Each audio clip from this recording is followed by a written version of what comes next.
என் அன்பு தேவனுடைய பிள்ளைகளே, இன்னைக்கு நம்ம வாழ்கிற வாழ்க்கை எப்பேற்பட்ட வாழ்க்கையை வாழ்ந்துட்டு இருக்கிறோம்?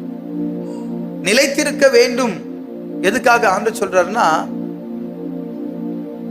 தேவ சமூகத்துல நிலைத்திருக்கணும், கர்த்தருடைய ஆலயத்துல நிலைத்திருக்கணும், ஜெபத்துல நிலைத்திருக்கணும், வேதத்துல படிக்கிறதுல நிலைத்திருக்கணும், சத்திய வாழ்க்கையில நம்ம நிலைத்திருக்கணும். எந்த விஷயத்திலும் நம்ம சத்தியத்தை விட்டு லெஃப்ட் ரைட்டு திரும்ப கூடாது. அல்லேலூயா. அப்ப இப்படி நிலைத்திருக்கும் பொழுது ஏற்ற காலத்திலே தேவன் உங்களை உயர்த்தும்படிக்கு, அப்ப ஏற்ற நேரம் ஒன்று வரும், அந்த நேரத்தில் கர்த்தர் என்ன செய்வார்? உங்களை உயர்த்துவார். அல்லேலூயா. நீ